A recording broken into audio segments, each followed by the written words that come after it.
Good evening. I hope you've had a great day today. Welcome to BVJ's Bedtime Stories. I'm Big Voice J, and this is the show where we get you ready for a good night's sleep with public domain short stories just for you. Links to all the stories can be found in the show notes at bedtimewithbvj.com. And if you'd like to support the show, there's a Buy Me a Coffee link in every post. Tonight, we continue our story, The Adventure of the Mazarin Stone, by author Conan Doyle. Oh, indeed. And pray, what is this missing fact? Where the crown diamond now is. The Count looked sharply at his companion. Oh, you want to know that, do you? How the devil should I be able to tell you where it is? You can, and you will. Indeed. You can't bluff me, Count Silvius. Holmes's eyes, as he gazed at him, contracted and lightened until they were like two menacing points of steel. You are absolute plate glass. I see to the very back of your mind. Then, of course, you see where the diamond is. Holmes clapped his hands in amusement, then pointed a derisive finger. Then you do know. You have admitted it. I admit nothing. Now, Count, if you will be reasonable, we can do business. If not, you will get hurt. Count Silvius threw up his eyes to the ceiling. And you talk about bluff, said he. Holmes looked at him thoughtfully, like a master chess player who meditates his crowning move. Then he threw open the table drawer and drew out a squat notebook. Do you know what I keep in this book? No, sir, I do not. Do you know what I keep in this book? No, sir, I do not. You? Me? Yes, sir, you are all here. Every action of your vile and dangerous life. Damn you, Holmes, cried the Count with blazing eyes. There are limits to my patience. It's all here, Count. The real facts as to the death of old Mrs. Harold, who left you the Blymer estate, which you so rapidly gambled away. You were dreaming! And the complete life history of Miss Minnie Warrender. Tut, you will make nothing of that. Plenty more here, Count. Here's the robbery in the train deluxe to the Riviera on February 13, 1892. Here is the forged check in the same year on the Credit Lyonnais. No, you're wrong there. Then I am right on the others. Now, Count, you are a card player. When the other fellow has all the trumps, it saves time to throw down your hand. What has all this talk to do with the jewel of which you spoke? Gently, Count, restrain that eager mind. Let me get to the point in my own humdrum fashion. I have all this against you, but above all, I have a clear case against both you and your fighting bully in the case of the Crown Diamond. Indeed! I have the cabman who took you to Whitehall and the cabman who brought you away. I have the commissionaire who saw you near the case. I have Ike Sanders who refused to cut it up for you. Ike has peached and the game is up. The veins stood out on the Count's forehead. His dark, hairy hands were clenched in a convulsion of restrained emotion. He tried to speak, but the words would not shake themselves. That's the hand I play from, said Holmes. I put it all upon the table, but one card is missing. It's the King of Diamonds. I don't know where the stone is. You never shall know. No? Now, be reasonable, Count. Consider the situation. You are going to be locked up for 20 years. So is Sam Merton. What good are you going to get out of your diamond? None in the world. But if you hand it over, well, I'll compound a felony. We don't want you or Sam. We want the stone. Give that up, and so far as I'm concerned, you can go free as long as you behave yourself in the future. If you make another slip, well, it will be the last. But this time, my commission is to get the stone, not you. But if I refuse, why then, alas, it must be you and not the stone." Billy had appeared in an answer to a ring. "I think, Count, that it would be as well to have your friend Sam at this conference. After all, his interests should be represented. Billy, you will see a large and ugly gentleman outside the front door. Ask him to come up. If he won't come, sir, no violence, Billy. Don't be rough with him. If you tell him that Count Silvius wants him, he will certainly come." "What are you going to do now?" asked the Count as Billy disappeared. "My friend Watson was with me just now. I told him that I had a shark and a gudgeon in my net. Now I am drawing the net, and up they come together."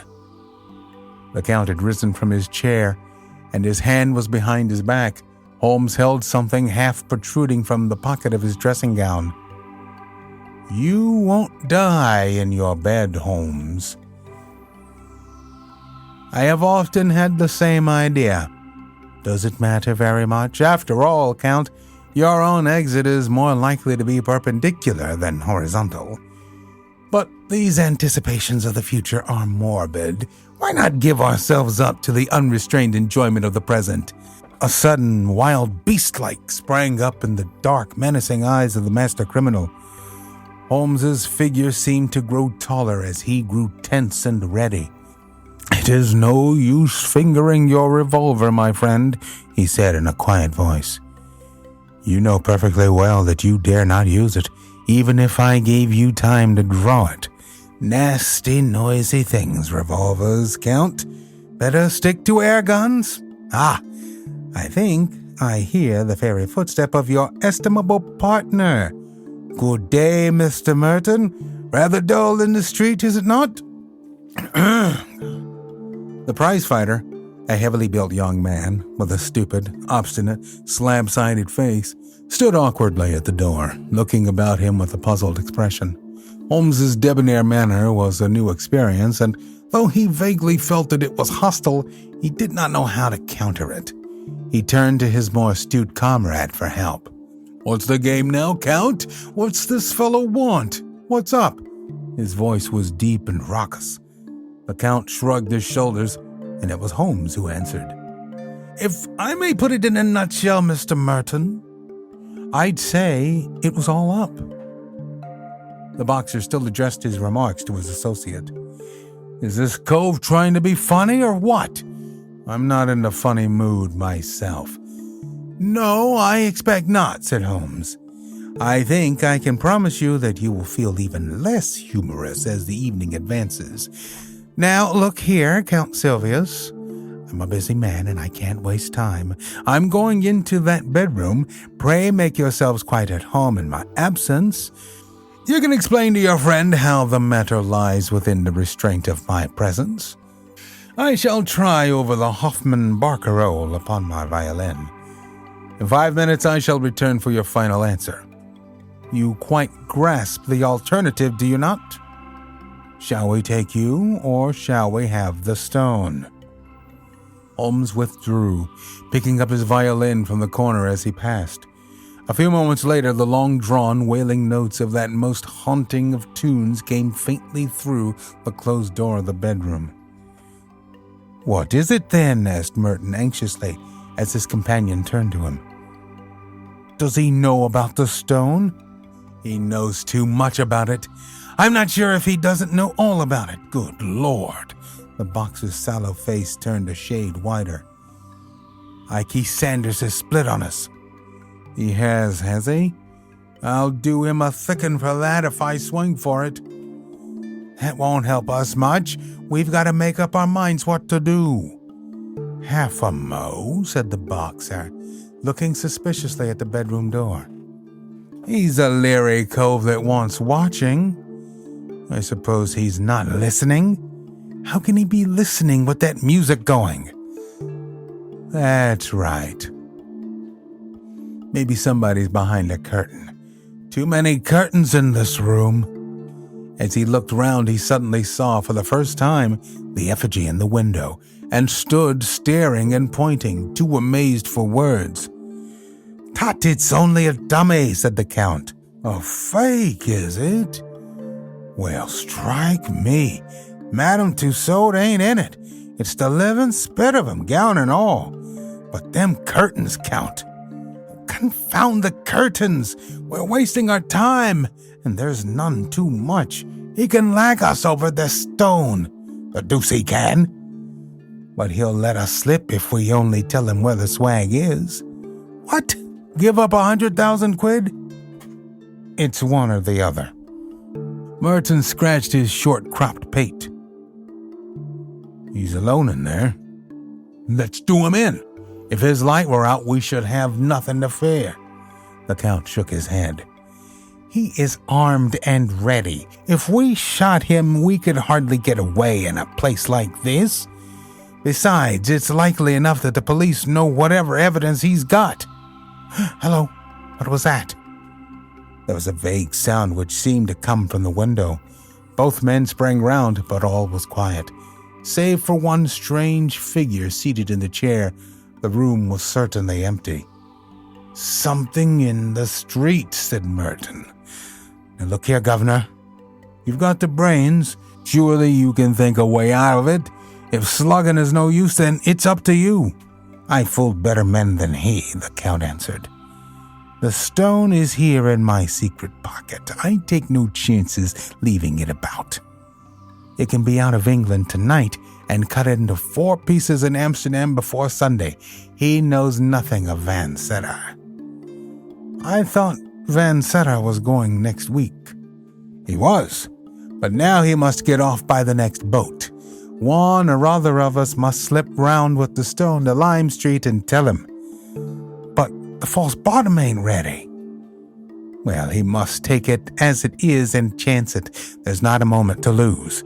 Again, with the sense of danger which becomes an instinct with the sportsman, he paused and looked hard at the window. Yes, it was surely from the street that the faint sound had come.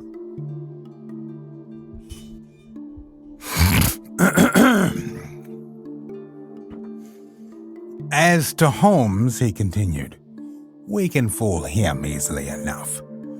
You see, the fool won't arrest us if he can get the stone. Well, we'll promise him the stone. We'll put him on the wrong track about it, and before he finds that it is the wrong track, it'll be in Holland and we out of the country." "That sounds good to me," said Sam Merton with a grin. "You go on and tell the Dutchman to get a move on him. I'll see this sucker and fill him up with a bogus confession. I'll tell him that the stone is in Liverpool. Confound that whining music. It gets on my nerves. By the time he finds it isn't in Liverpool, it will be in quarters, and we on the blue water. Come back here, out of a line with that keyhole. Here's the stone. I wonder you dare carry it. Where could I have it safer? If we could take it out of Whitehall, someone else could surely take it out of my lodging. Let's have a look at it." Count Silvius cast a somewhat unflattering glare at his associate and disregarded the unwashed hand which was extended towards him. "What do you think I'm going to snatch it off you?" "See here, mister, I'm getting a bit tired of your ways." Well, no offense, Sam. We can't afford to quarrel.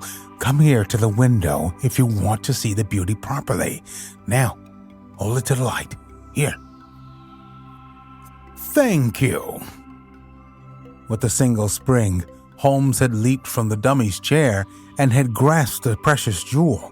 He held it now in one hand, while his other pointed a revolver at the Count's head. The two villains staggered back in utter amazement. Before they had recovered, Holmes had pressed the electric bell. "No violence, gentlemen, no violence, I beg of you. Consider the furniture. It must be very clear to you that your position is an impossible one. The police are waiting below." The Count's bewilderment overmastered his rage and fear. "But how the deuce?" he gasped. "Your surprise is very natural. You are not aware that a second door from my bedroom leads behind that curtain. I fancied that you must have heard me when I displaced the figure, but luck was on my side. It gave me a chance of listening to your racy conversation which would have been painfully constrained had you been aware of my presence." The Count gave a gesture of resignation. "We give you best, Holmes. I believe you are the devil himself." "Not far from him, at any rate," Holmes answered with a polite smile. Sam Merton's slow intellect had only gradually appreciated the situation. Now, as the sound of heavy steps came from the stairs outside, he broke silence at last. "Fair cop," said he. "But I say, what about all that bloomin' fiddle? I hear it yet." "Tut, tut," Holmes answered. "You are perfectly right. Let it play. These modern gramophones are a remarkable invention." There was an inrush of police.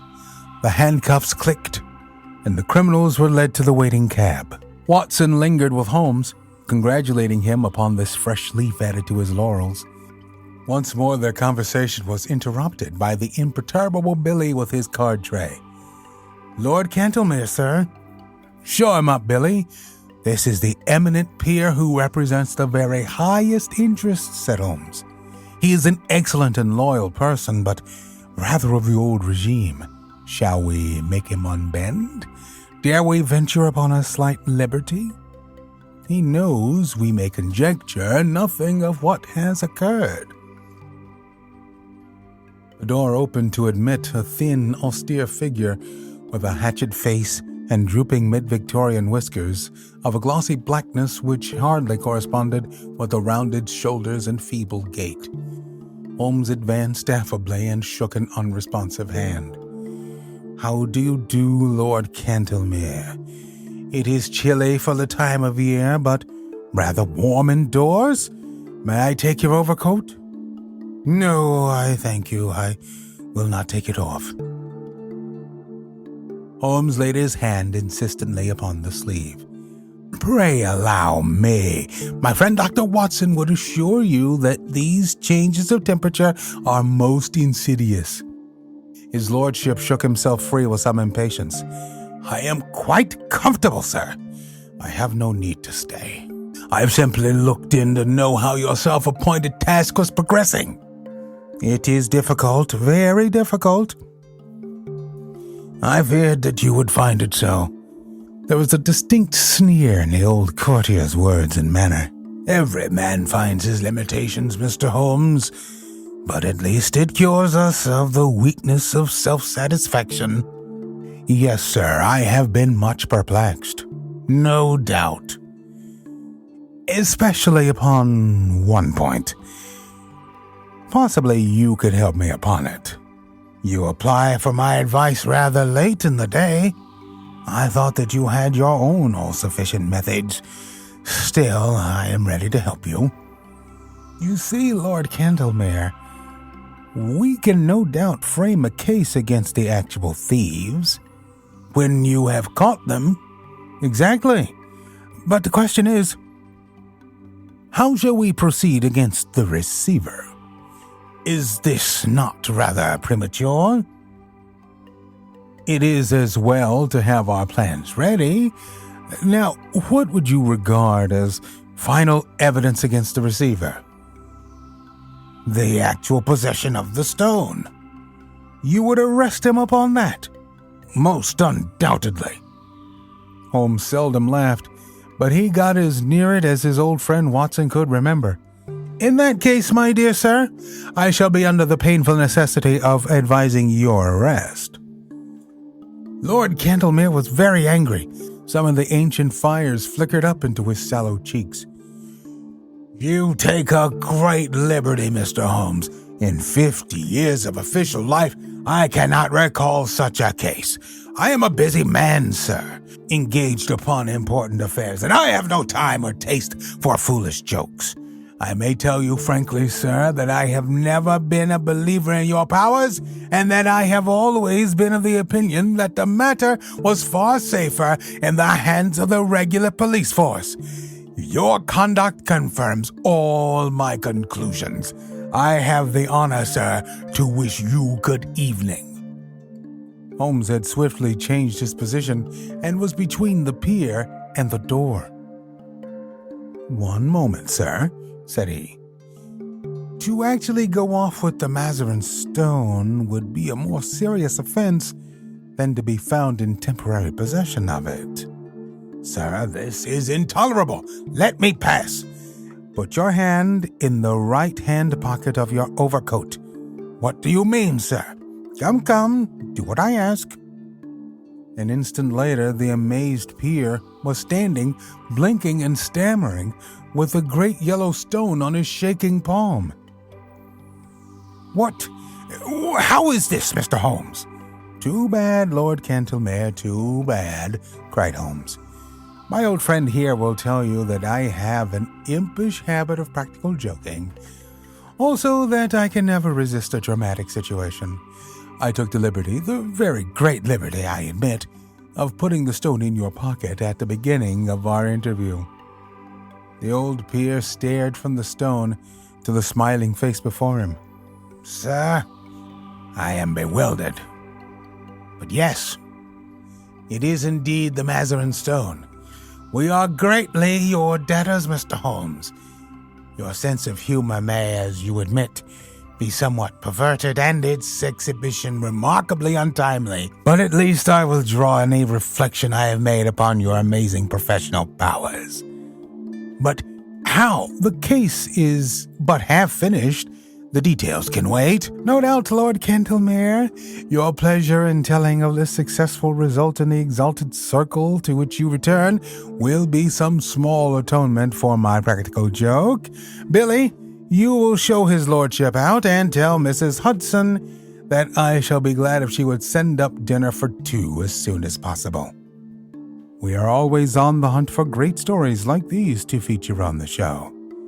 You can send your suggestions to bigvoicej@gmail.com. We've got a YouTube channel full of stories from the show. Go to tiny.cc/BVJ Bedtime. If you found some value in our storytelling tonight, don't forget to show the love. There's a Buy Me a Coffee link on every post. Thank you so much for listening. Good night. Diamond Club hopes you have enjoyed this program.